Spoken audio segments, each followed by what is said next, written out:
சனிக்கிழமை அன்றைய தினம் காஞ்சிபுரத்துக்கு போனோம்னால் போவேண்ணா, நீங்கள் இங்கே வாங்க, நானும் இங்கே வந்துடுவேன், நானே அங்கே இல்லை, அதனால் இங்கேயே இருக்கலாம்.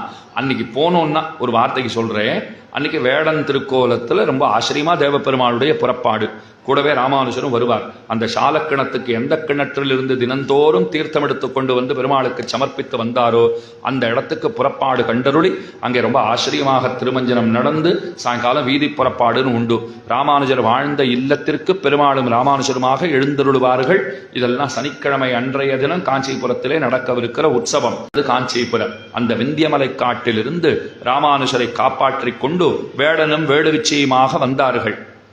ரெண்டு பேருமா தேவப்பெருமாளும் பெருந்தேவி தாயாரும் வேடன் வேடுவிச்சி கோலத்தில் வந்தா ராமானுஜரை காப்பாற்றி அழைச்சிட்டு வந்துட்டு இருக்கா. முதல்ல அந்த வேடன் போகிறார், பின்னே வேடுவிச்சி, கடைசியில் ராமானுஜர் போயிட்டு இருக்கார். அப்போ முன்னே போறவர் ஒரு சிரிப்பு சிரிச்சார்.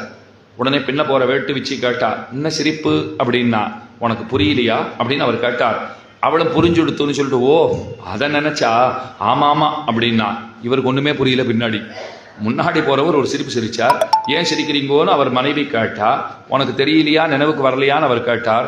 அவளும் சிரிச்சுட்டு ஓ அதை நினைச்சான்னு கேட்டார். அவளுக்குள்ள ஏதோ பேசிட்டு இருந்தா போல் இருக்கு, அதை தான் சிரிச்சுட்டு இருக்கான்னு இவர் விட்டுட்டார். சிரிச்சதுக்கு முக்கியமான காரணம் என்ன தெரியுமா? வந்தது சாட்சாத்து தேவப்பெருமாளும் பெருந்தேவி தாயாரும். பெருமாள் நினைச்சுட்டாராம், இந்த மாதிரி நாம 3 பேரும் சேர்ந்து போனதுங்கிறது ராமாவதார காலத்துல நடந்தது. முதல்ல நான் போனேன், பின்னே சீத்தை, பின்னே லக்ஷ்மணன். இதைத்தான் வால்மீகி அழகா வர்ணிக்கிறார். பிரணவன் நடந்து போறா போல இருக்குன்னு. ஓங்காரம் இருக்கே, ஆ ஊ மான்னு சொல்றோம் இல்லையா? முதல்ல ஆ போறார், அடுத்தது ஊ போறா, அடுத்தது மா போறார். மான்னு சொன்னா மகாரஸ்து ஜீவகான்னு சொல்லுவார்கள். மகார வாச்சியனான ஜீவன். எழுத்துகளிலே 25வது எழுத்து, வடமொழி எழுத்துகளிலே 25வது எழுத்து மாங்கிற எழுத்து. அதை போல தத்துவங்கள்னு எடுத்துண்டா 25வது தத்துவமாக ஜீவன் இருக்கிறான். பஞ்சபூதங்கள் அப்படின்னு ஆரம்பித்தோம்னா பஞ்ச தன்மாத்திரைகள், அதற்கு மேல இருக்கக்கூடிய பிரகிருதி, மகானு, அகங்காரம், இதெல்லாம் சேர்த்தோம்னா கர்மேந்திரியங்கள், இதெல்லாம் சேர்த்துட்டோம்னா கடைசியில் என்ன வரும்னா 24 தத்துவம் வரும். 25வது தத்துவமா இருக்கிறவன் ஜீவாத்மா, 26வது தத்துவம் பகவான் பரமாத்மா. அதனால தான் காஞ்சிபுரத்தில் 24 படி வச்சிருப்பா. அந்த 24 தத்துவங்களை கடந்து 25ஆகிற ஜீவன் 26வதாக இருக்கிற பகவானை கிட்டுகிறான் அப்படிங்கிறது பொருள்.